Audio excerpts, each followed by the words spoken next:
Hey everyone, welcome to Know Your Gear, but not on Friday, right? Monday, number 60. What are we at? 68? 68.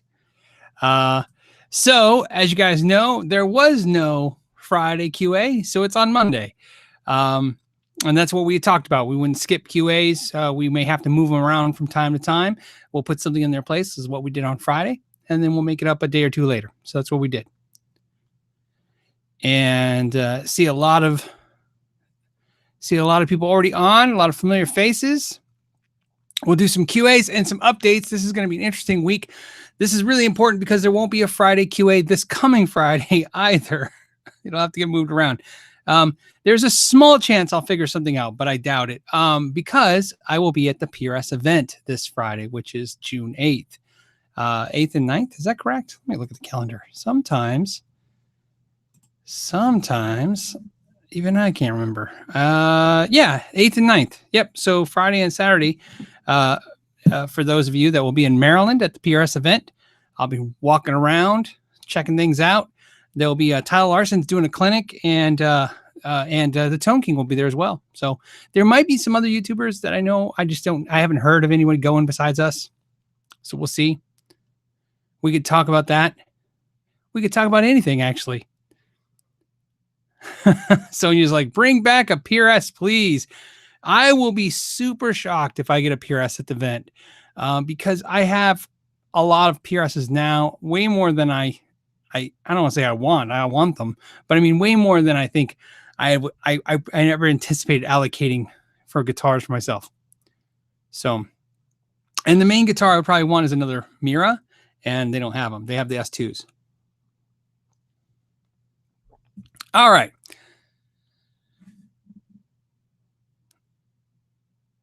Okay, there's a bunch of questions. I want to hit them, all of them real quick.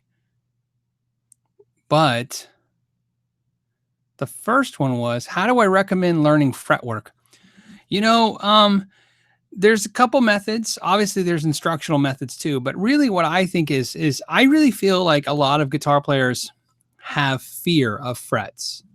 That seems to be something that I notice a lot. There's this, like, you're afraid of messing them up. And some of the best things to do is to find yourself an inexpensive acoustic, electric guitar, something that's maybe even salvage, right? At first, don't worry about if it can play or not. You know, sometimes that's the magic. So I think you can learn a lot more from taking a guitar that's unplayable to making it playable. The guitar that plays well and then kind of messing with it. So first step is getting the sense of taking the frets out, installing new frets and shaping them. And I feel like the best way to do that nowadays is just to find these, you know, Craigslist finds, you know, garage sale finds. Go out there. There's tons of them. And it's not hard at all to find a guitar for 20, 30 bucks anymore. Just some kind of B-stock junk damage and fix it up, right? Turn it into something. I think the best way to learn something like that is in a repair sense. So there's a lot of lutherie classes that I also recommend too. A lot of places have them where you learn to build a guitar. And I think that's a very viable experience. And I think people should look at that. But I think economically, it's more reasonable for a lot more people if you just take yourself a really inexpensive guitar and do it. One of the things I can tell you, if you're really freaked out about it, one of the cool things is you can get yourself all kinds of Squire and Squire type Strat guitars. And you can buy fret wire from Fender that's already pre-clipped and shaped, so you don't have to worry about fret bending. And that's another thing people get a little freaky about is you got to have a way to bend the fret wire.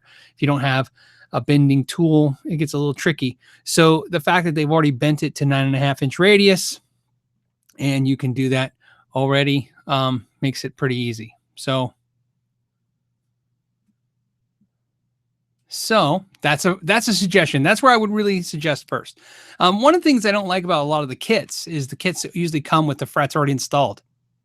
Because of that reason, a lot of people are freaked out about frets. But you got to get over. I tell everybody, you got to get over frets, being afraid of frets, because they tend to be where most guitars need the work.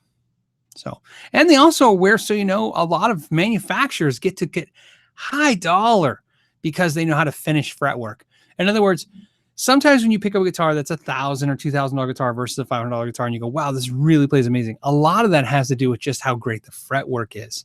So there you go. I would definitely spend some time learning frets, and the best way to do that is inexpensive guitars. So something like that as well. Sergeant Power Wiener said, greeting from Yuma. I was just through Yuma, man. It is hot in Yuma. So yeah, you have to go. I went to San Diego, and you got to go through Yuma both ways. So there and back, and pretty warm there. Brian Stewart says, can you get me a deal on CE? Yeah, Brian. There's a lot of great stores that I'd recommend throughout the country. I can tell you right now, somebody was mentioning Chuck Levin's in Maryland. I'd recommend them. Keeping in mind that a lot of dealers are not going to, they're going to list the price like everybody online is the same. I believe that if you were to call that store, or I can name a couple others if that doesn't work out for you, but I would recommend that store. Go ahead and give them a call. Let them know what CE you're looking for, and let them know, that you're looking for a good price. And I would bet they'll take care of you.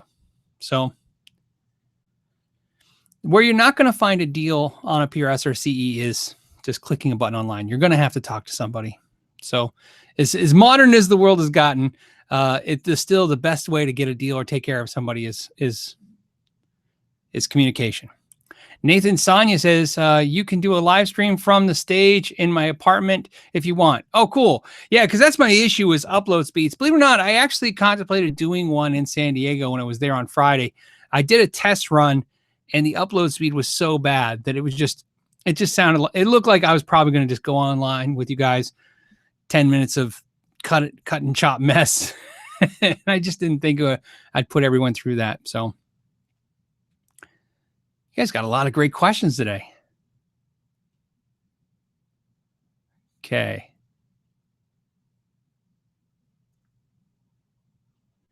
Oh, V Music Channel page says, how did you start your guitar brand? When I started, I was basses. And I always remind people it was basses. I did some guitars, but I mean, very few guitars. A lot of people, in fact, a lot of people say, oh, I have one of your guitars. You do. What ended up happening was I started my guitar brand or my bass brand around the time my daughter was born. So I made a guitar in mind for my daughter. I had this envisions, as all fathers do. It'll be small, it'll be perfect for her. So I made this guitar that is a smaller bass, Les Paul style guitar. And I made one for her. I made one for my son as well, but my son, I made him one. So he only made one. My daughter, I decided to make her some mass produced instead of making them by hand. And the mass produced one, I think we made, I want to say 100. That sounds right. It could be 50, could be 200. I can't remember, guys, but they're out there. But mostly what you see of what I made was basses. And how I started was like everyone started. I started making a couple basses, and then through that idea, I wanted to make a bass at a certain price point, a certain way. So I found a manufacturer overseas, and I had them copy my design, and I had them manufacture the instrument. Now, this is a much different time, so you know, than now. This was like 2003. And although that doesn't sound much different than now, it was, because you didn't really like email them stuff and send them pictures. I had to like wire them money and then send them a physical prototype. And then they had to send me a physical prototype back, their prototype of what is going to be manufactured. It's a very long process to do it. And I get asked sometimes, would I ever do it again? And the answer is absolutely not. I will never do that again. Not because it wasn't bad. I had a great time. We were actually very lucrative too. And that's where we get the money to build the store. You know what I mean? That's what bought the store was. I was like, okay, let's take this avenue and put it into a shop. But I've done it, and I really don't think the market for basses are there anymore. When I was doing that, think about it, in 2003, I know it's probably boring talk for guitar players, but in 2003, Victor Wooten was huge. Bass was huge at the time. You know what I mean? So there was a lot of market for bass, and a lot of bass companies were killing at that time. So having a unique, different bass at that time was a good market. Now I don't know if that market's the same, and even if it is, I don't want to put the effort back into doing it. So Cheddar just said, "Hey, see you Friday. See you Friday, Cheddar." I'm excited to see you, man. I'm excited to see everybody. Nathan, as you saw, just commented earlier, Nathan is going to be there. He works there, so I'm sure he's going to be there. And I'm excited to see everybody. This was the PRS event is a it's not like the Guitcon where they kind of paid for me to go. I decided to kind of go to PRS event, so I'm not really working the event. I wouldn't say I'm just there, but I'm going to do some videos, of course. And excuse me, guys, but it is hot here, so I have to drink. It's not bad. It's like 106. Oh, wow. Tony Noon says, hey, just sharpened my 4th axe. Thanks for inspiring me. Man, that's awesome, Tony. I love hearing that. I love hearing you guys when you're like, hey, I love the idea that you people are more interested in kind of working with their instruments than maybe buying another instrument. I mean, a new guitar is fun. Don't get me wrong. But sometimes, man, fixing up your current guitar and making it your own is invaluable. Okay, what else do we got going on?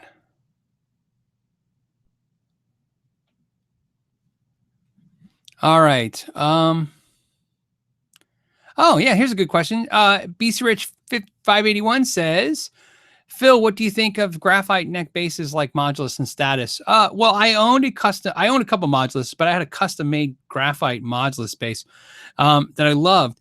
And I had that one because I had a bunch of Zons. If you know what Status or Modulus is, you have Zons. I even had a custom one from Joe Zon. I got it at the show one year from him. I love them. This weird thing about this is going to sound so strange, but it's just how it works. I've owned about 5 or 6 graphite necked instruments, and I always got a bruise right here on my hand, right there, right in there. And I don't know whatever caused it. It only happened on graphite instruments, but it would get tender, and I actually would get a bruise right in this space. And I was convinced it was from the neck just kind of like hitting that part of my hand when I was playing. And after a while, it would make that tender because obviously, but I thought it was in my head for a while. But then one night I was like looking and you could see a discolorment, where it was an actual bruise right there. And I thought, okay, well, maybe that's that bass. I got rid of it, got another one. It just never seemed it just seemed to be the way I played. It just didn't work for that type of instrument. But I love graphite necked instruments. I love them. If it wasn't for that, and I really did try to make it work, probably shoved more money and time than I ever probably should have. So there you go. Oh, Bruce had a super chat question. It says tool list for home guitar upgrades and repair. That's a great idea. I'll index that. In fact, that'll be something to add to the webpage. What a great suggestion. Yeah, kind of like a basic toolkit and then something else. I think it's a good idea. And what I can do is probably give some suggestions on maybe what StoolMac tools to get and then what non-StoolMac tools to get. So Damon says, hey, Phil, thoughts on the JHS bonsai pedal? I haven't tried it. Saw the review from Anderton's. I thought that was great. The idea that it's like all the Tube Screamer pedals is really good. I could be honest, it's probably not going to be a pedal for me, although I definitely understand the appeal having all of them. My personal experiences lead me to believe that I'll probably get the pedal, select one position on it, and stay there all the time. So I've never really I'm never really going, okay, now I'm going to use the Maxon. Now I'm going to use the TS9. Now I'm going to use the 808. To me, they're all slightly different and I can hear them. So it's kind of cool, but I would really, really just stick a Tube Screamer in front of an amp. I could really don't mind which Tube Screamer it is. So,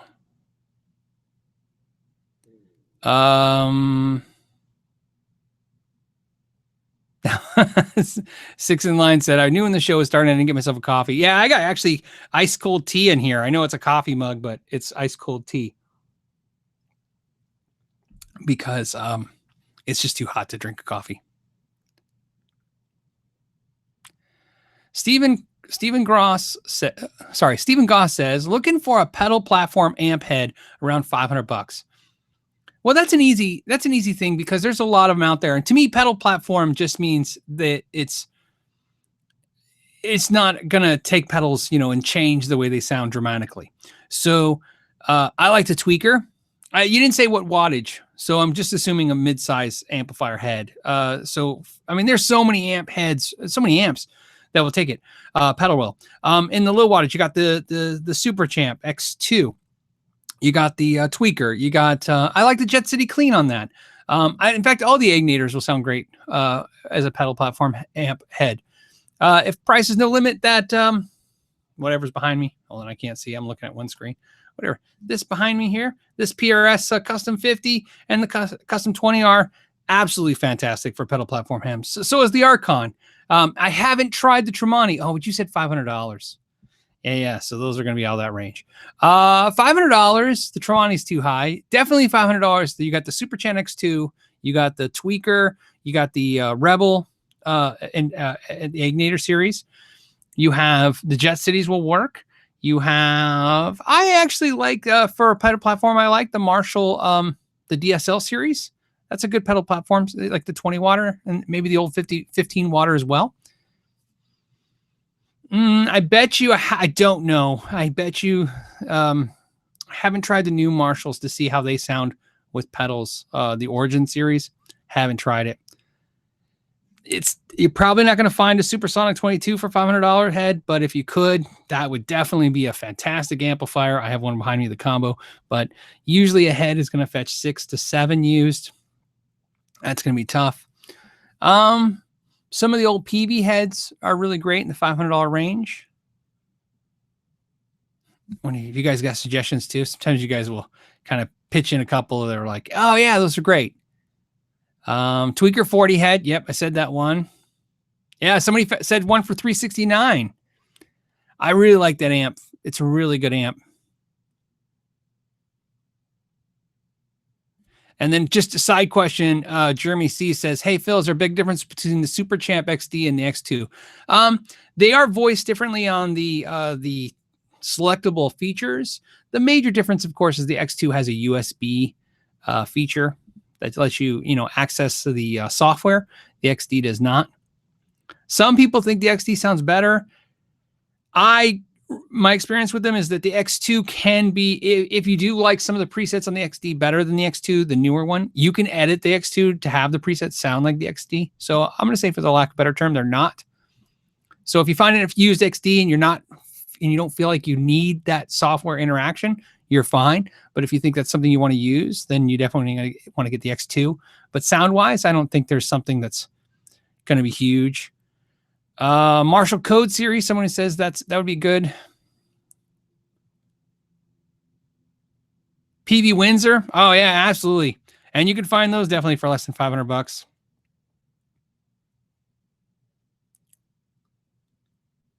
Okay.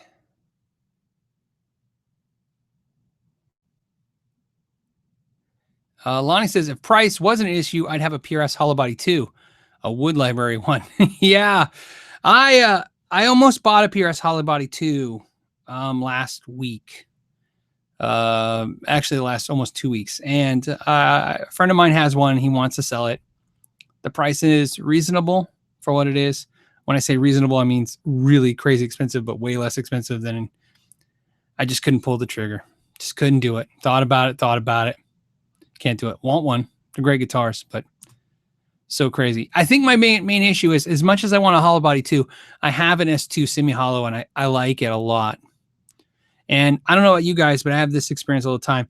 It's like when I find a guitar that I like a lot, and it's like, whatever, $500 or $1,000. In this case, it was like $1,000. And then I find a guitar that's $2,000 or $3,000, and I go, well, this is really good, but I can't figure out why it's that much better than the guitar I already like for $1,000.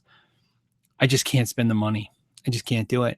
There's just, I got to really, really want it. I got to want it way more than the thing that costs less. And I find myself a lot of times liking it as much as the thing that costs less. And that is probably where I'll get in trouble right now, but I'll say it. Sir guitars, I love them. Every time I play them, I go, these are great. My problem is I like my American Standard Strats, $1,000, $800 used all day long, and love them. Happy with them. Play the Sir. Yeah, it's a little better. I don't know if it's $2,000. I mean, sure, it's worth it if you want it, but if you're happy with something that costs less than half, and that's really what it comes down to. It's not that the one's as good as the other or not. It's just I'm happy with the thing that costs sufficiently a lot less. So I feel like I should just, keep my money in my pocket and enjoy the thing I like that's less money. Okay, Marco sent okay, super chat. Thanks, Marco. It says, hey, I've recently become disabled and I am running into a balance issue when using guitar pedals. Any suggestions to make my playing more enjoyable? So I don't understand what you mean by balance. Oh, because you have there's an issue where you can't, you're standing on the pedals is a problem. Oh man, I don't know. I don't know what would cause, I don't know what would help that. I mean, besides maybe a more digital interface system, right? Where there's presets. You don't have to worry about stomping on 10 things at a different time. You know what I mean? So maybe it's a better idea to use something that is more of a one-stop shop kind of pedal platform. So like a Helix or maybe an M13. I really like that pedal. I would recommend something like that where you can do multiple banks, click one button and do many things, if that helps. But as forth as a device where you could use your hands over your feet for that kind of stuff, the only thing you do is rack mount gear where you can reach over and touch it and turn it and stuff. Something like that might work as well. If you're looking at rack gear, one I would suggest for good money is the 11 rack. Something I would definitely look into that, Marco. That's something that's pretty cool. And I think you could get a lot of use out of it without worrying about foot controlling so much. So something like that. And other than that, the only last thing I can think of is amplitude or anything that you can interface with an iPad or some kind of technology like that. Again, let your hands use more of that stuff. Although if your issue is you need to select presets while playing, that's going to be tough. My experience, though, is very rarely do I need to change presets in the middle of playing. In my personal thing, I mean, everybody's got different reasoning, but I'm never really playing and I need to go to distorted and delayed right now. Like, I mean, that's maybe for a solo or something like that, but a lot of times you make those selections before the song starts. So even though every once in a while you will need to set a selection or select something while in the middle of playing, I think most of the decisions happen before the song starts. So maybe a rack piece of gear or an amplitude kind of setup with an iPad is something to check into. Michael says, what are your thoughts on vintage guitars like the 63 Custom Shop over the real deal versus new guitars? So on my thought on vintage guitars like the 63 Custom Shop. So you mean vintage guitar reissues? Because I'm thinking 63 Custom Shop is the vintage guitar reissue. But so it's a preference. I like the newer. So you were talking about Strats. I'll keep it Strats because it's easy. I like newer Strats over older Strats. I think people really get upset with that. I like new Strats and actually just period. I like everything about new Strats. I like flatter radius fretboards. So I like 7.5 over the 7.25. I like 12-inch radius fretboards too. I like the modern tremolo system, the 2-point over the 6 screw system. I even like newer pickups over older pickups, which again, there's a lot of things to like about new pickups. I don't understand. I mean, yeah, older pickups have a good tone and there's a reason for wanting them. I don't know if I hear old tone. When people talk about like tone wood debates, which we're not going to talk about, but because it's not the subject. The subject, though, to me is like, can you hear an old Strat over a new Strat? That's a question I just don't know if I can answer. To me, sometimes and someone says, yeah, but I've picked up an old Strat and it sounded fantastic. Well, I've also picked up old Strat that sounded like crap. I mean, it's happened. I picked up a lot of old guitars that just did not sound good. Definitely as many as new guitars per capita of what, when you're playing them. And I've heard some older guitars that sound amazing.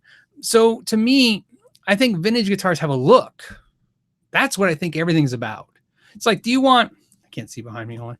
Do you want this fancy fluorescent 80s rocker guitar? Do you want something like a little, kind of wood? And this is a, what do you call it? Reclaimed wood. This is a vibe, right? This is like, fun and surfy, this surf green color. I don't know what I'm doing there. You know what I mean? These to me are just different aesthetics.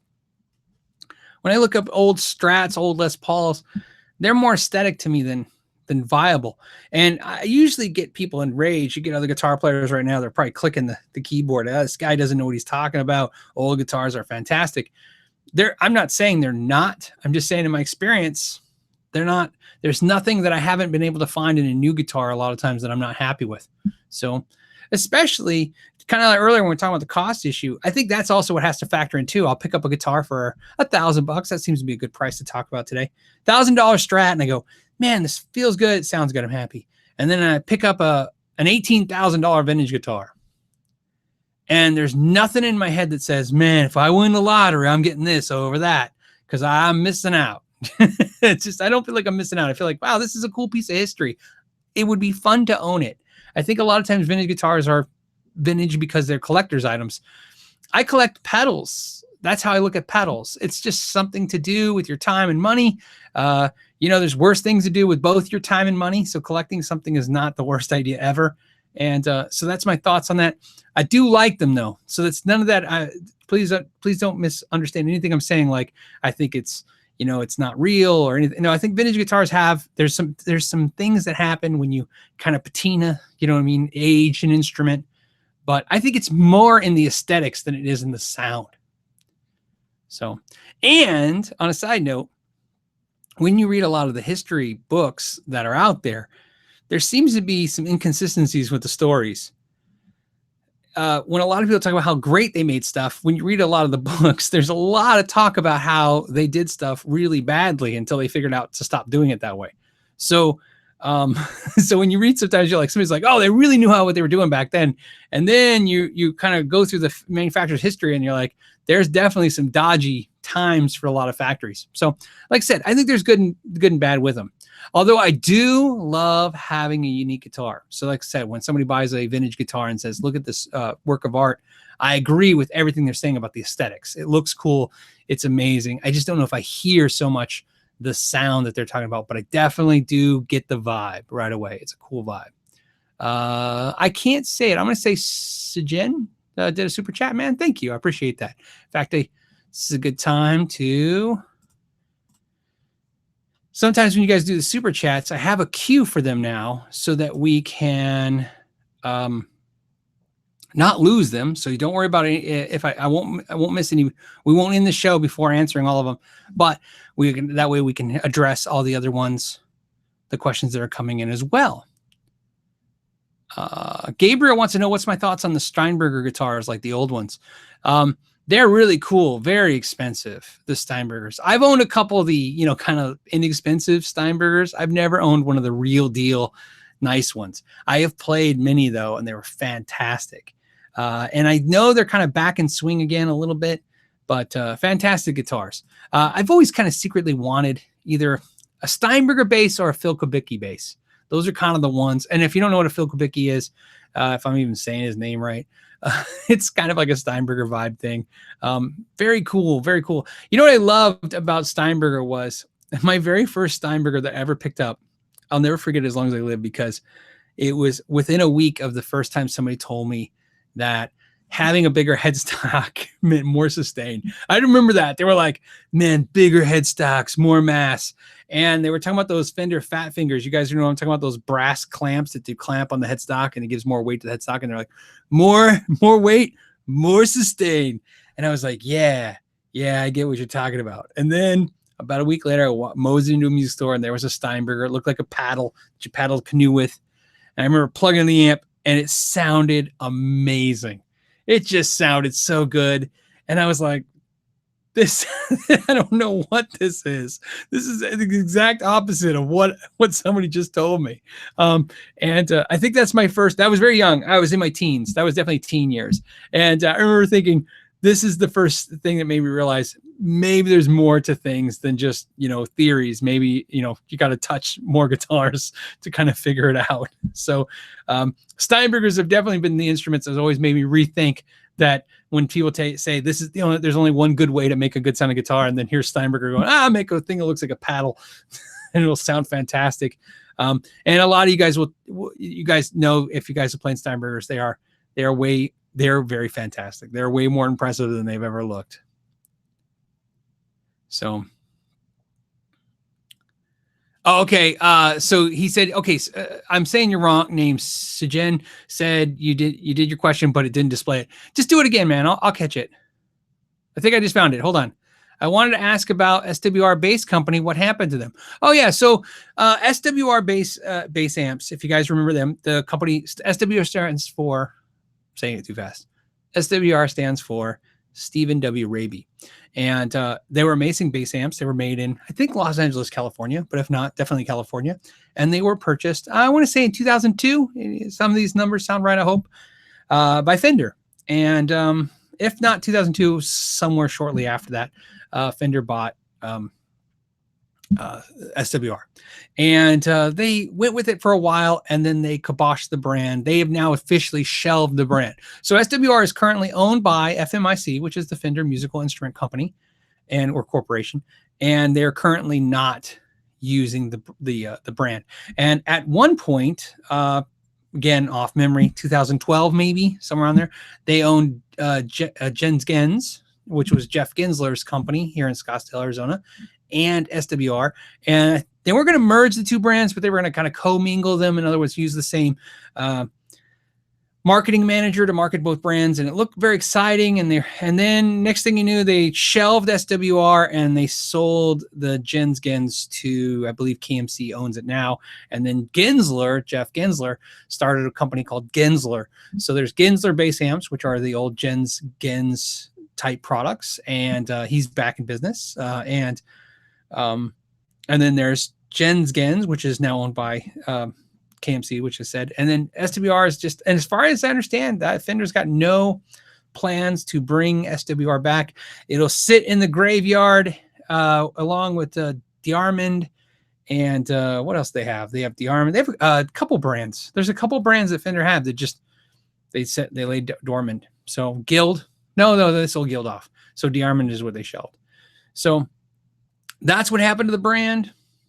And the problem with that stuff is this is a new trend. Funny conversation last week I had about brands like this. There seems to be a lot of brands that are owned by larger companies. And then for some reason, the larger company takes a hiatus. Parker, Hamer, you name it, BC Rich. And in these hiatuses that they're in, I think they're learning the hard way that a brand can die in months, not years. In other words, you sit on a brand, you don't do anything with it for a year or two. Kramer guitars, think about this stuff. This stuff just disappears. I think they think they're going to bring it back. But what they realize is when they come back at it a year or two later, and they start looking at the money that it's going to take to promote this brand, to bring it back to the masses of us. It's not much cheaper than starting a new brand from scratch. So I think, and I think in Fender's case, I think they decided SWR might as well shelve it. A lot of people are like, they should sell it. But the problem is if they sell it, they got to compete with it. So, and I'm sure they do this is hearsay, by the way. No one ever told me this. I'm just giving you a theory. I'm sure there's a logic out there that says, okay, if we sell this company for X amount of dollars and then this company creates X amount of product out there to compete with us, we actually lose what we make. Does that make sense? I think that makes sense, right? If you sell a company for $1 million, but then that company takes let's say just $1 million of your business away when it's competing with you, you don't come out ahead. It needs to, and even if it's $500,000, let's say they sell it for $1 million, but they get $500,000 of market share taken away, then they're only getting $500,000 for the company. So again, I think a lot of times they're going to just kill brands like that for that reason. So on a side note, I always wonder why they don't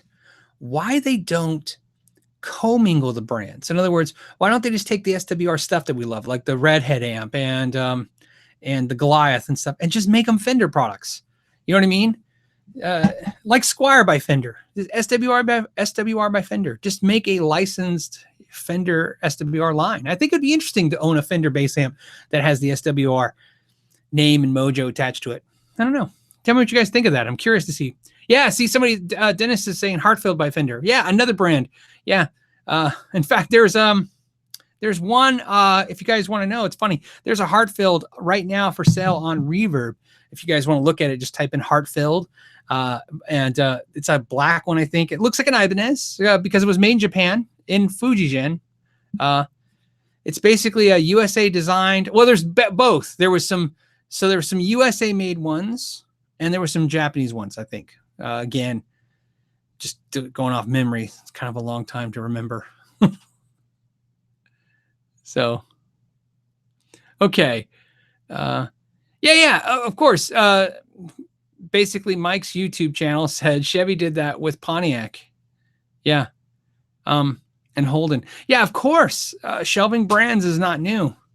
Bellin says Kramer's still going. Only a few models now, though. Yeah, but when you say Kramer's still going, I understand what you're saying. But I mean, is it? I mean, by that logic, I understand. I totally understand what you're saying, right? I mean, there's a lot of brands that they make like a few things. You go, yeah, it's still around, but I mean, I'm definitely not getting the attention it deserves, and it's definitely not going to get the attention I think for a little while. Obviously, Gibson's got bigger things to deal with than what the Kramer market share is. So. And here's my question to you guys, 811 guitar players watching. Do you feel Gibson is effectively promoting the Kramer brand? Do you feel like Kramer, let me put it this way. I'm not a Kramer person, so I don't think I've even owned a Kramer. But what I will tell you is this. If you're a Kramer guitar player out there, if you're a Kramer fanatic, I mentioned before on another live show about Music Yo, right? Remember you can get Kramers on Music Yo. If you're a Kramer fan, do you feel like you're satisfied with the Kramer inventory, the products that have been presented to you? Not even now, just in the last 10 years. So again, is it making you a customer? Is it making you excited to be a customer? Or you just find yourself, you just like Kramers and they happen to make a couple, so you're hanging in. So Womb says Kramer got pooped on. A lovely original company. The reissues are lame. Yeah, and again, I'm not trying to bash on the Kramer guys, and definitely not the Kramer Gibson guys. That's not the whole point. But the point is I think personally, I like Ibanez. I like Fender, but I like Ibanez, so I'll relate to Ibanez. If Ibanez got acquired by a large guitar company and they made 3 Ibanezes, I don't think I'd feel like as an Ibanez fan or an Ibanez, a customer that, wow, Ibanez is, thank goodness. I kind of feel like, I kind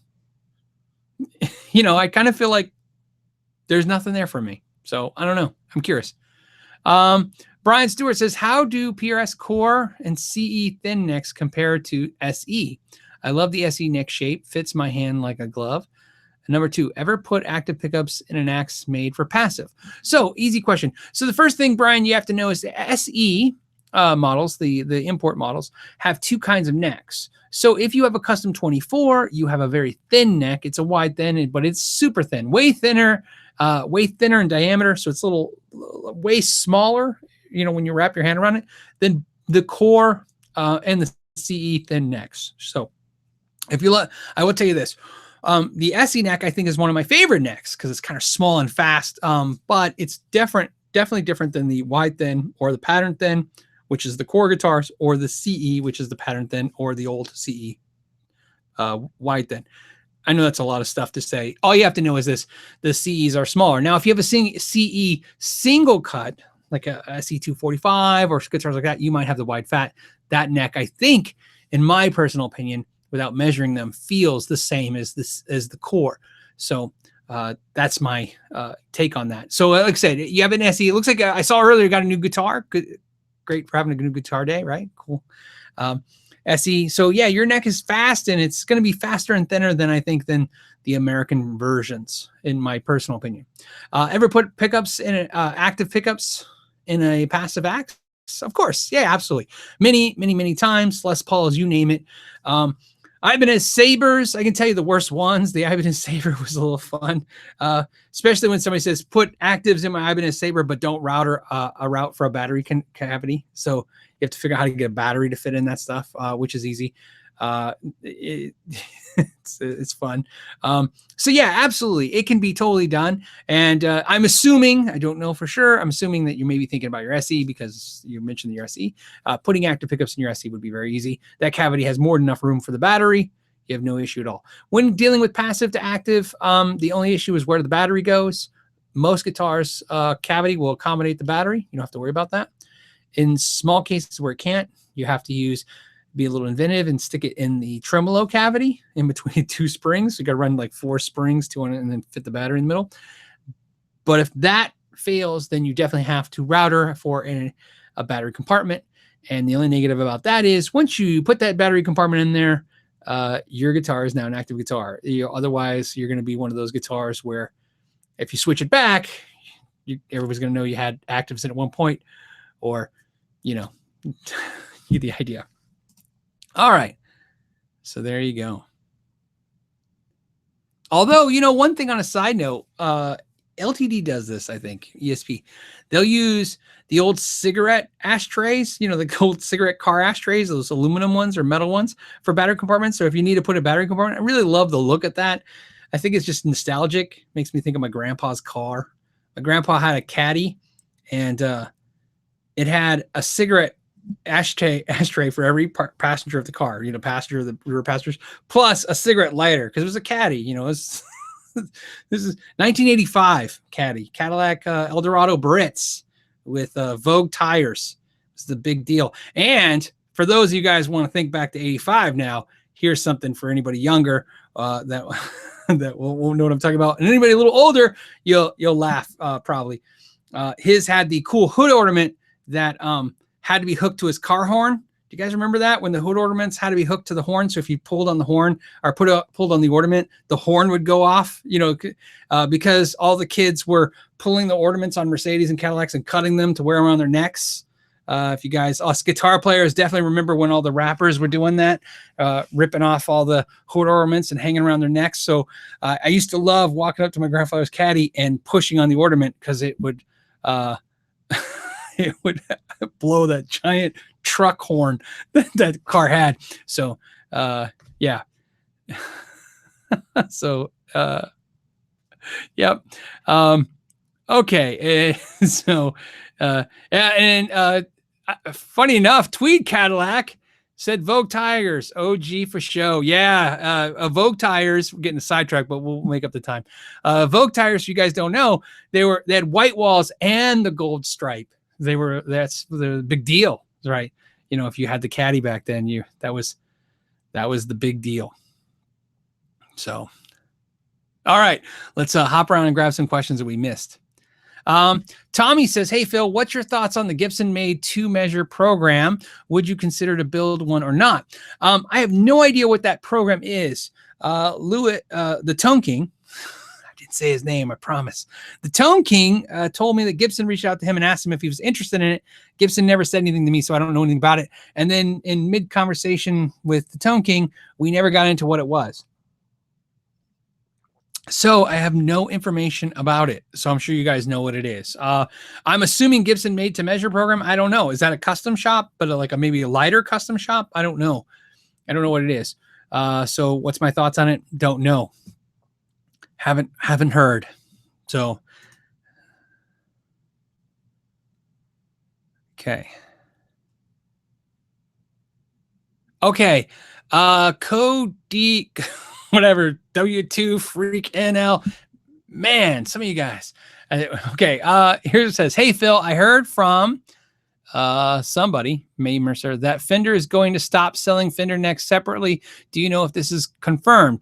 I haven't heard that, but I can tell you this.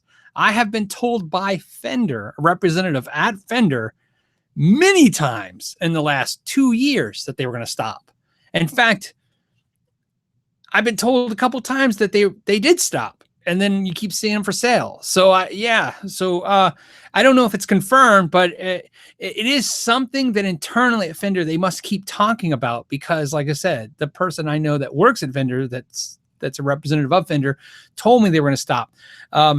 They mentioned that Fender has not effectively sold a number of these necks that makes it worthwhile. So, and my reaction to that was, well, that's because they don't offer a lot of necks that are different than what already comes on your guitars.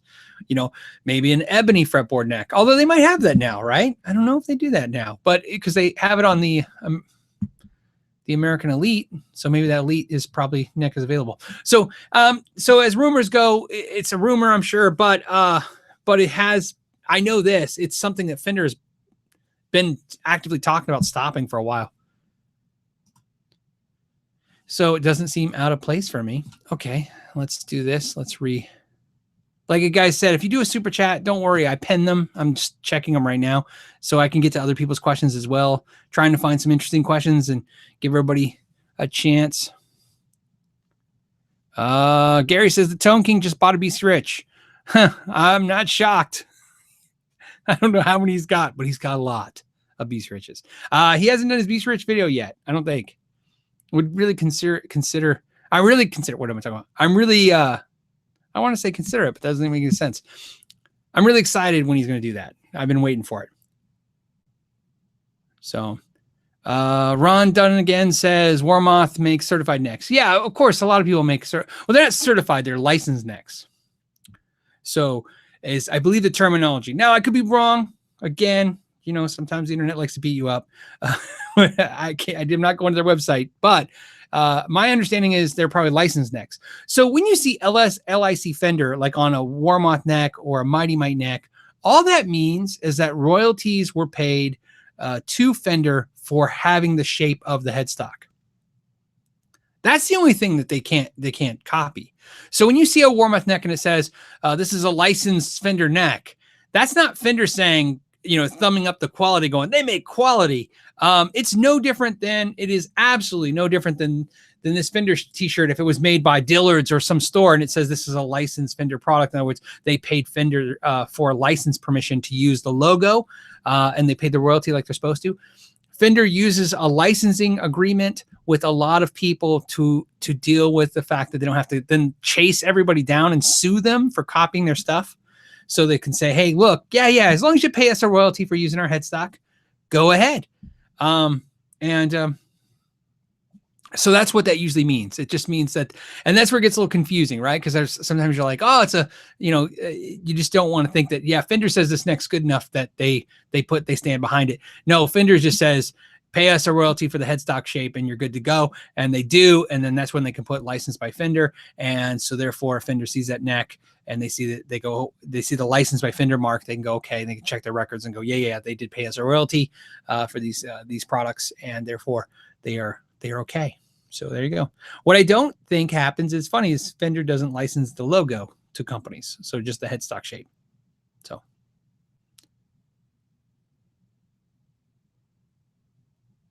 Okay. Stu Ballot says, hey, Phil, is it crazy to be thinking of buying a Marshall for the clean tones? Have Fender Bandmaster, Rivera, a Bugera.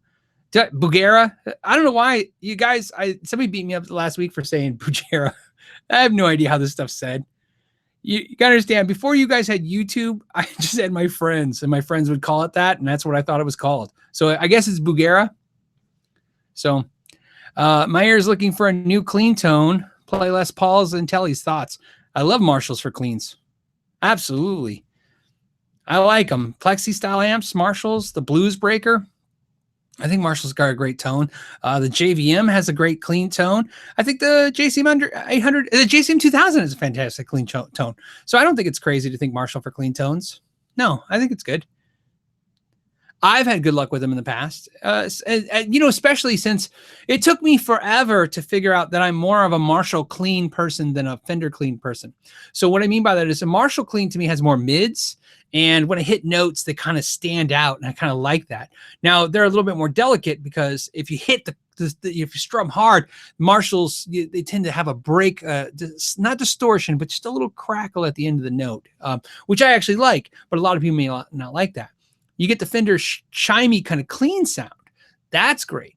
But what I've noticed with Fender is that it's definitely more in the highs and low registers. So the mids are not so much scooped, but they're not really present there.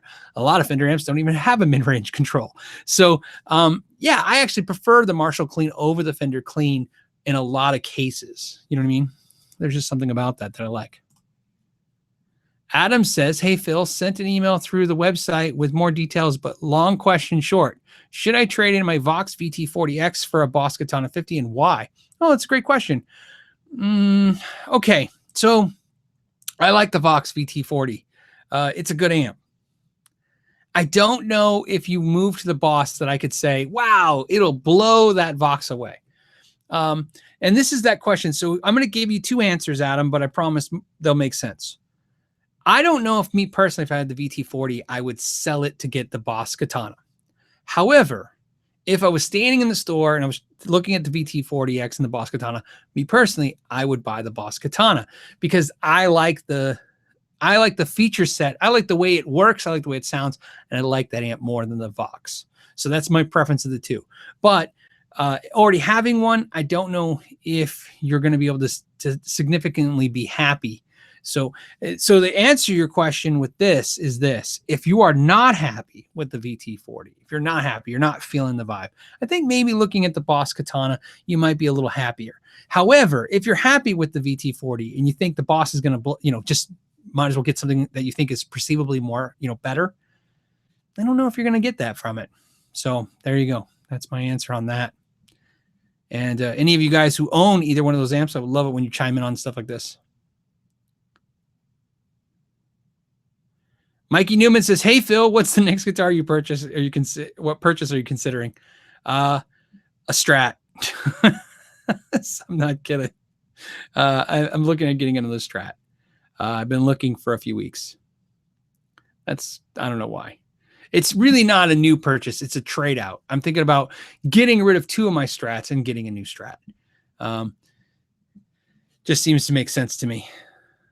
Sometimes when I'm not using Strats, I have that red one, which you guys remember I did a video on with the solid rosewood neck, and I have a sunburst one with a solid maple neck, and I don't play those 2 ever. So I think my logic was a variety of Strats. I have the rosewood neck Strat. I have a maple neck Strat. I have my rosewood and maple, rosewood fretboard and maple neck Strats, you see behind you. And I thought, okay, I'll have all these and be happy. But what I've learned is I just kind of like maple with rosewood fretboard Strats. So I was thinking about just getting one more and getting rid of those 2 guitars that I'm not using. But I'm not in a hurry to do that.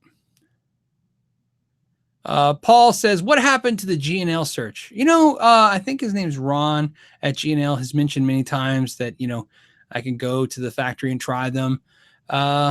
I mentioned a couple times they could send me one and I would review it, and that would help me kind of buy into the brand a little bit, understand what's going on with it. So that's the thing.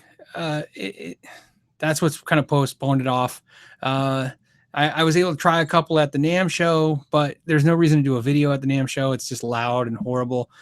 So same thing with the going to the G&Ls. I don't think G&L understands this. I think they think that if I go to the factory and I try a couple of G&Ls and I make a video, it'll be interesting. I think going to the factory will be an interesting video, but demoing the product there is not the same as when I have it for a week or 2 or some time to get intimate with it to be able to tell you. Because here's the thing with this. I think I might as well say it this way, makes sense. I'm a Fender guy.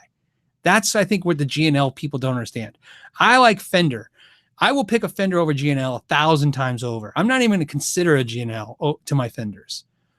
But I'm open-minded enough to think that if there was an opportunity to play G&Ls, maybe I'm wrong. Maybe a guitar G&L is better. Maybe it's less money. Maybe there's a lot of things about it that I like as much as the Fender.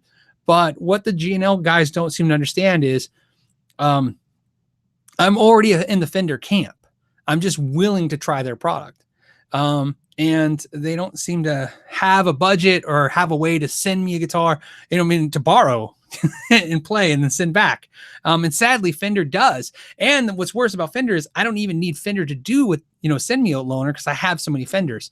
So that's the main thing with the G&L. That's what always is going to hold back the G&L thing, is that I'm willing to try G&Ls. There's no G&L dealers. There's not even a G&L dealer within 5-hour drive from where I'm at. So there's just nowhere to try these guitars in any way capacity other than hold it, play it for a few minutes and go, okay, well, based on the last 5 minutes, I don't think I like as much of my Fender. And that's where, again, I don't, that's my problem with G&L. I've worked on G&Ls in the past and I've always been impressed with them. But again, when you're working on a guitar, you don't sit there and play for hours on somebody else's guitar. You get a sense of it. You do the setup. You get the feel for it. You play it. You plug into an amp, usually a small practice amp, and you go, yeah, it sounds pretty good. Feels pretty good. Goes on its way. So the G&L thing, I don't think is gonna change for a while. That's what happened with Heritage too. I got one guitar, played it. Again, I have Gibsons. There's availability of Gibsons. And for some reason, G&L and Heritage guitars are, I put them in a line of other guitar companies that for some reason, they just don't have the budget for YouTubers at this point, which I understand. And I haven't figured out how to interact with them and help them in a way, and help me and help you guys figure out stuff. So that's it. But they did offer, GNL did ask me if I was going to the Summer NAMM to check out more GNLs, but I don't think I'm going to Summer NAMM. So there you go. All right, let's hop back. Okay, Trontosaurus Rex. Got any recommendations from some solid P90 pickups for a modern Fender Modern Player Jaguar? P90s. That's where I'm kind of deficient on P90s. I know. I'm aware of the Seymour Duncan ones. Who are the ones that are? Is it Lawler that makes the really nice ones? I've installed in the past that were kind of expensive. They were nice. I'm not versed in P90s. I need to get more versed in P90s in ideas reference of of what they do, because I like P90s a lot. Almost every guitar though that have P90s had stock P90s or Seymour Duncans in it. Okay. Luke's got a question. It says, "Good day, Phil. Thoughts on or have you played many vintage Japanese made guitars? I have a couple of 79 Greco GO2 750 neck throughs that play amazing. I think the Greco guitars are cool. They've always been really cool. You know what's funny is there's a Greco crazy. Here, I'll share one with you. Hold on a second, guys, because there's a Greco on Reverb right now that is crazy. Like, it's the craziest Greco I've ever seen. Hold on a second.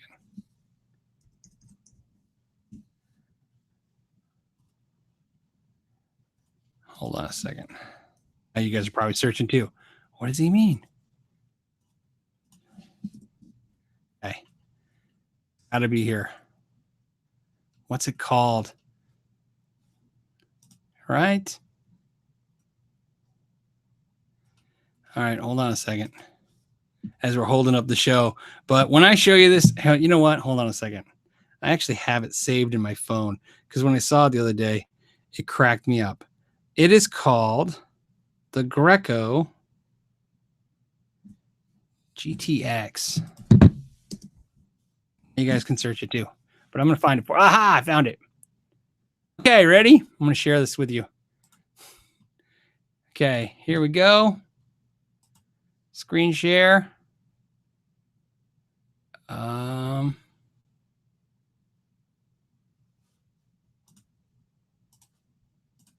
Okay, switch. Here we go. Look at that thing. Because look at this headstock. I just got to show this to you. Hold on. Look at that thing. That crazy? So this is the Greco GTX for $466 on. There's the back of it. Let's see if I'm sure. Okay, I just want to make sure. Look at that's. There's the bridge. So stuff like this is just crazy because do you guys remember this? I remember walking to music stores back in the day and you'd see stuff like this and so Tusk. Love that headstock. So there you go. So to answer your question, yeah, I love the old Greco Japanese guitars. I like all the wacky old Japanese guitars, the high quality shred playing style ones, the off the wall crazy ones. So yeah, there's definitely a fondness there for those guitars. They harken to a time where people were just making the craziest stuff ever. So okay, so Bubba has got a question. It says, watched a video recently regarding a hack instead of an attenuator. Put a volume pedal in the effects loop and use it to turn down the amp. Thoughts? Yeah, I did a video like that 2 years ago. So yeah, I obviously love the idea. But if you watch my video, as much as I like the volume pedal, I do recommend an EQ pedal sometimes better than a volume pedal, because sometimes when you run the volume down, it thins down. You can use the EQ to thicken it back up. But yeah, I have a video. So I obviously like the idea for sure. That was one of my first videos I think I ever did on my channel, was that video. And because it's something I still do to this day. Love doing that. The next question is from Lyrical. Sorry, man. Hold on. Lyrical One. That's what it is. Lyrical One. What about the Kika bass bridge compared to the old? Okay, so I think what you're saying is the Kika is the new compared to the Badass 2 bridge. I haven't tried it, but I'm a fan of the Badass 2 bridge. They just don't make them anymore, right? The Leo Kwan Badass 2 bridges, higher mass, more tone kind of thing on the bridge. The Badass 2 bridges are fantastic. On all of my Fender basses, I use the boring bent metal bridge that comes with the Fender bass, just because I don't want to add more weight to my instrument, even though, there's a lot of logic about the sustain. I find that anchoring the strings to the body, in my personal opinion, does as much as just anchoring them to a heavy piece of metal. Who knows? You know what I mean? But haven't tried the Kika versus the Badass 2s. Justin says, hey, dude, any tips on getting more customers for my repair and mod service for guitars and amps? Tons of love from Canada. Yes. The best way, I believe, to build your repair just your business period in today's market and is to champion your customer base. In other words, when a customer brings you, especially something hard, don't post the boring stuff. People do stuff all day. They can string their own guitars. But if somebody brings you, a hard repair, that's a good time. Just get the customer's permission and to put that on your Instagram, put it on your Facebook. Let other people see what came in your shop today. What is difficult today? When you do a repair, do some before and after shots. Put that out there. Those are the best advertisements, because what you'll find is your instinct will be, that nobody really engaged it. You go, here's the before and after of a broken headstock, and you get like 8 clicks. But what you don't realize is that those 8 people that clicked on there, one of them will be talking one day, a couple weeks later to somebody, and they'll say, oh yeah, I think I damaged my guitar. And they go, there's this guy, and he did a really cool broken headstock. Those visual things people remember way more than your name. In fact, they'll probably forget the name of your business, but they'll remember what you did. But from the recollection of that, they'll find you again. So I think the best way to kind of grow your customer base is to champion each customer. And remember, every customer that comes to your business knows exactly where you are. So make sure when they leave, you do everything in your power to send those walking billboards out as happy as possible. And that's the way you do it. Kind of like that's a long way of saying word of mouth. But in today's day with social media, again, kind of put out there what you're doing. And then other thing about business 101, man, is everyone on the planet should know what you do. I have a saying that I loved saying. It has about business. If you're a real estate agent, everyone on the planet that should know you're a real estate agent. So that being said, and I think real estate agents always get that concept, but sometimes as guitar techs, as repairmen, as shop owners, as everybody else in this industry, musicians, bands, to me, if you want to do something for a living, it's important that every single person knows that you do it. Not, the worst to me is when somebody you've known for many years, you go, yeah, I was repairing a guitar yesterday, and they go, oh, you repair guitars? That you should take that as just like a ton of bricks coming on top of you as a failure, going, I can't believe I didn't let them know. And to be honest with you, how you learn to do that is learn to love the sigh. In other words, the sigh is when people sigh at you, like, oh. When you go, well, hey, just so you guys know, I do repair. When they sigh, don't think of that as they don't want to hear this anymore. Think of it as you have effectively marketed yourself, because when they sigh, that means they already knew. That means you were doing a good job. So that's how I would recommend doing that, like I said. So there you go. Alazar's got a question, man. I don't even have an answer, but I'll read the question. It says, thoughts on the evolution of the Mojo pickups? I don't know. I don't have a thought on it. I feel bad, but at least I could do a shout out, Alazar. Tony wants to know, what's my choice of a non-Gibson Epiphone Les Paul style guitar under $500 and over $500? Under $500, for me, for Les Paul style guitars, I like LTDs. I like the PRS SEs. I know some people are going to say Harley Bentons and stuff like that. I haven't really actually spent a whole lot of time with the Harley Benton Les Paul style guitar. The one I played at the Guitcon was a Telly, and I think I played at a couple others, but so I have no experience with those. The Ibanez single cuts were okay, but like I said, when I think single cuts and I think under $500, the Schecter single cuts, because I'm thinking used, right? Schecter single cuts were good. The LTDs were good, and the SEs, I like those for sure. I've tried a couple of the Agile ones. Those weren't bad, but I didn't like them as much as some of the Epiphones I played. I thought they were good, but I didn't.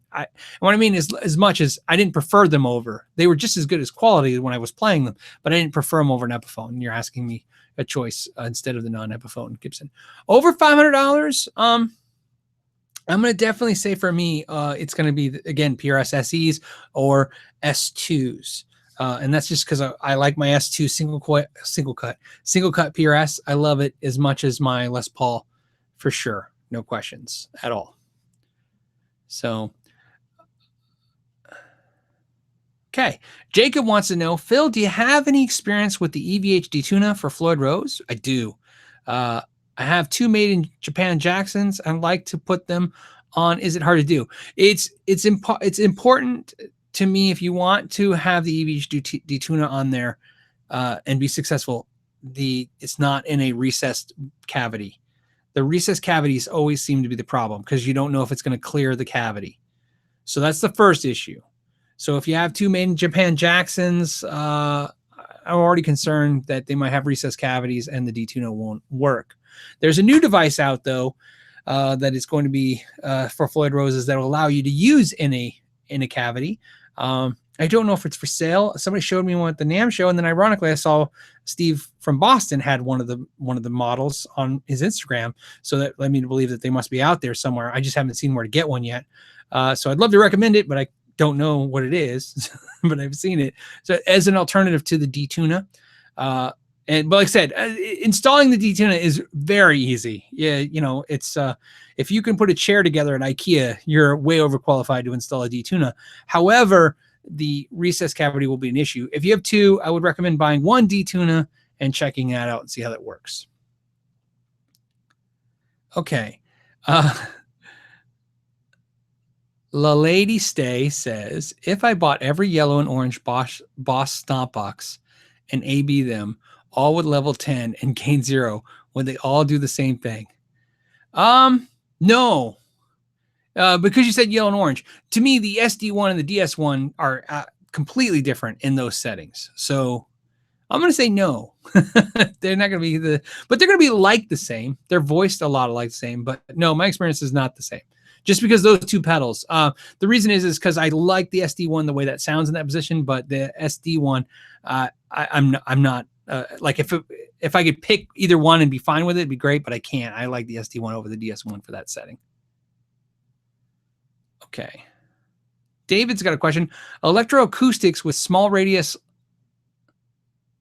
electricity neck. Think you mean electric acoustic with a small radius neck. I'm going to say that's what you mean. Yeah. Well, radius is the fretboard, not the neck, but I will tell you this. I actually play an electric acoustic with a very small neck that I love. It's the Breed Loves. There's one behind me, actually, right? Yeah, that right there. That is got a super small neck. I love it. Some of the Ibanez's are small like that too, but I would definitely look at that series. Breed Loves. I'll put it a link in the description when I time index this. So Rico USA says, will Guitcon be better than TGU 18? I have no idea. I have no idea.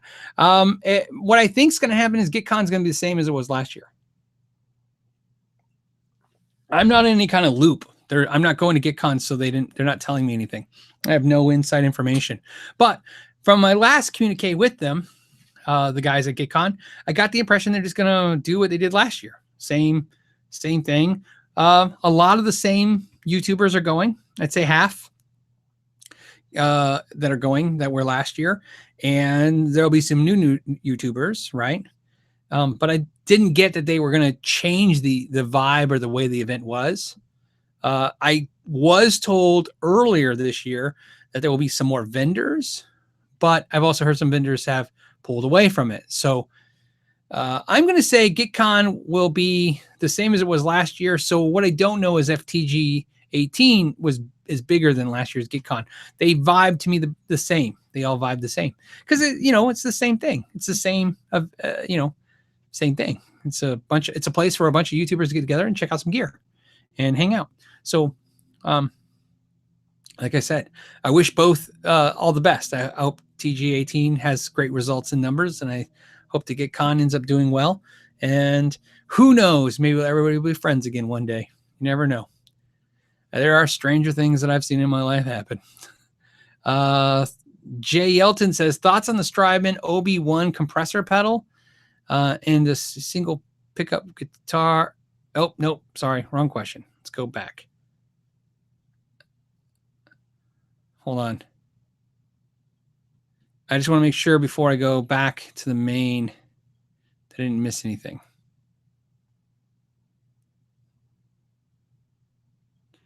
As you guys all look at me, just read. Okay. I'm sure we missed one. Oh, Lonnie says, Phil, thoughts on Eastwood guitars? Eastwood Guitars reached out to me and asked me if I was interested in checking out one of their guitars. And I took the link to their website and gave it to the Patreon members. And the Patreon have given me tons of suggestions, so many so that I've been sorting them to figure out what would be a good choice. They're definitely a guitar. I thought it would be cool. I asked everybody on Patreon if they thought that would be something that everybody would dig, and they said yeah. So yeah, I think it'd be cool. The Snerd says, do you know anything about the Yamaha EVG 103C Flying Samurai guitar? Bought one in a yard sale. Looks killer. Sounds okay. Can't find much about it. No, I've never heard of that one. But and now it'll be in the index. So if I can find a link to something cool, I'll definitely link it. And again, sometimes when we have 878 of us guitar nerds hanging out, and geeks, please, anything you guys know, put anything in there. Okay, so we'll hit a couple of questions. We're going to do a couple more questions and then just a couple announcements. We talked about earlier at the beginning that I'll be at the PRS event this Friday and Saturday. So again, just want to reiterate that and mention that so that you guys are, if you guys are in the area, if you're there at the PRS event, say hi to me. I'll be walking around looking at gear. So there you go. The other thing is, I should mention that's important, is the shirt of the month. The shirt this month, I'll put a link in the description when we're done. There's a shirt this month. It's a different guitar every month. So that's updated. That was updated actually, I think a week ago, or right when the month started, but I didn't make an announcement, as sometimes I forget. So, and I feel bad about that. And let's do a couple more questions and then we'll call it. Okay. Geometrical Shape says, are the Wolfgang pickups in the Wolfgang Special different than the pickups in the USA Wolfgangs? This is a touchy subject because some of the really strong EVH gear freaks say they are different. I cannot hear a difference. When you pull them apart, I physically have taken them both out of guitars and I've taken pictures and went through them. Yeah, they are the same. Somebody's like, well, the wire in this one is slightly thinner than the wire in that one. But I mean, they physically almost look the same in every way. But sound-wise, I could not pick one apart from the other. I can't do it. And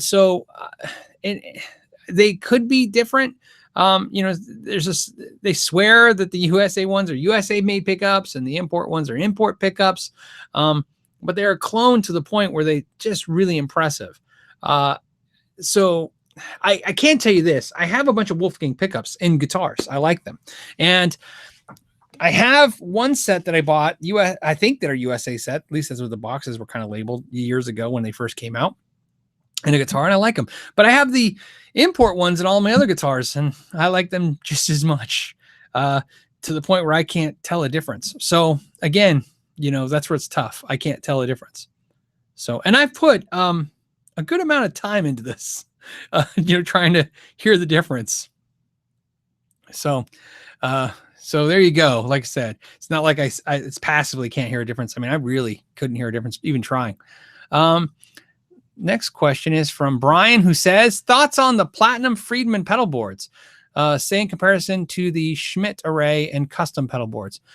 I haven't even seen the Friedman Platinum pedal boards. They came out a while ago, right? Haven't tried them, so I don't have any experience with that. So sorry to have no super answer there. But ever thought of a lefty t-shirt? There's a lefty guitar t-shirt. I don't know if it's next month or August, but there'll be a lefty shirt for sure. So that is for sure. Whether it's one guitar or all the guitars just offered as a lefty, I don't know, but there'll be a lefty shirt. Like I said, there'll eventually be every style of guitar in that logo at some point, because what she's doing is she's creating a catalog of logos that way, so that eventually, I think the plan is eventually to offer all the styles or something like that, or maybe, I don't know. I should know more. I should ask more questions about this stuff, but basically, there is a lefty for sure, because I've seen it. I've seen the mock-up of it, so that is definitely for sure coming. David says, thoughts on the Ernie Ball Music Man Axis Super Sport. Oh yeah, somebody asked me about this. Also, I'm selling my Les Paul. I don't think you should sell your Les Paul. So, if you want some advice, I wouldn't sell your Les Paul. What I can tell you is, I have a friend from California, and I said, you should move to Arizona. And he said, well, the problem is once you leave California, you can never go back. And what he meant was California constantly goes up in costs. And then once you leave California and you sell your house, if you decide to move back, it's going to cost more to get less. So you can't go back. That's the analogy. I think your Les Paul is the same deal, buddy. I think if you sell a Les Paul, you better be sure you never want one again. I'm not saying they're going to go up in value or anything. I'm just saying they ain't getting cheaper. So something to think about there. But on the Ernie Ball Music Man Axis Super Sport, do I have thoughts on it? I was at, I think somebody asked me about this, or maybe it was you a couple weeks ago, and I started looking on them online and really liked them. They were pricey, but very, very nice guitars. I'm a real big Ernie Ball Music Man fan of their guitars. I think they're fantastic. I think the necks are fantastic. I think they sound great. I own my Petrucci. I got rid of it, and I've been on the market for an Ernie Ball Music Man for a while now. So when the right one finds, it's like the right time, right color, right model, right price, I'll buy it. But I'm really kind of burnt out on the online thing. I've bought a bunch of stuff online. I got it. It just seems like it's just you're wrestling a bear. You're never happy. So I'm always happiest when I just kind of come across a guitar and find the one and go, yeah, this is great. So if I find a Music Man, that's what I plan to do. But until then, not so much. Eski Nas, sure, why not? Canas, something, says best affordable practice amp for Ibanez M80M 8-string, Meshuggah style. All right, 29, I think it's 0.4. I don't know. We're going to say 29-inch scale length. And I noticed the Marshall Code 25 gets muddy. Yeah, dude. Well, all of them are going to get muddy. If you want my personal suggestion, if I had a 8-string Meshuggah style, which is down-tuned, practice amps, you need more wattage and a bigger speaker. 12-inch speaker, man. 10-inch speakers are great, don't get me wrong, but when they're small and there's so much distortion, it's going to get mushy and kind of crazy. So I really like, if you want a suggestion that's kind of cool, I kind of really like the Roland Cubes. They take a lot of abuse. Something like that for sure. I'd say the Katana, of course. The Code is going to be like the Katana, but I think maybe the Katana is a little better. But that's what I would look at as practice amps, maybe going up to the 50. And if you like the Marshall Code, go to the 50. If the only issue gets muddy, get the 50. Help clean that up. So just because that's a lot of low end frequency. So usually I would say a 10 over a 12, but I think for the Meshuggah stuff, man, you need that bigger speaker, just a little bit, just to help, like I said, help get that mid-range definition in there. Okay, let's see. And let me go through. Oh, Mike says, hey, Phil, are you changing the days of the live stream? It would be nice. No, I'm not. What it is the live streams are Friday at 3 p.m. Pacific time, 6 p.m. Eastern time. However, in cases where I'm out of town, like this last week and then this Friday, and we cannot have the live stream on that day, I'll put something else up on that day, but I'll move the live stream because we will always do the live stream. When I skipped the live streams before, a lot of people seemed like they didn't like that. So what I promised in the past was we wouldn't skip them. We would move them. You know what I mean? Put something else in its place and move them. So that's what we did. And then I did today, Monday specifically is not really that choice. Usually I want to move them to a Saturday, but I really wanted to because this weekend is going to be the PRS event. So there's going to be problems this weekend coming too. Bubba says, Phil, fix the issue with the muddy pickups in my custom Fender. Sweet. Upgraded the pots and put a cap in the switch instead of on the pot. Oh, yeah, right. That's good. So that's cool. Did you do that with trial by error, or did you kind of read up and figure out the spot? I'm curious, how you kind of did that. Okay. And then, yeah, don't skip. Yeah, that's what I'm saying. I won't skip. I'll just move it.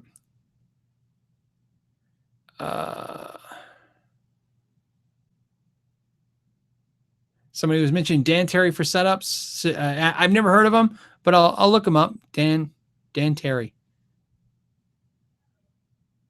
Okay.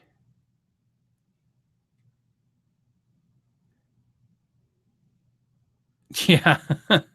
You guys are funny. So if I skip, you guys will beat me up. Okay. So with that note, I think we'll call it. We went a little over today, which is fine, right? Had a good time. There was at one point 900 of us, so appreciate that. Killian just did a super chat. I appreciate that.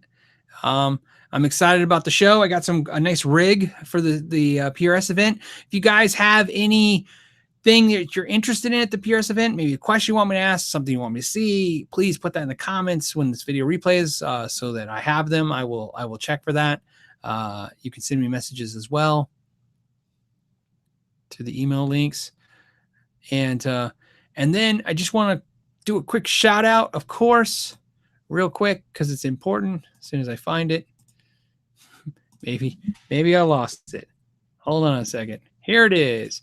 I want to do a shout out to all of the people that do the Patreon.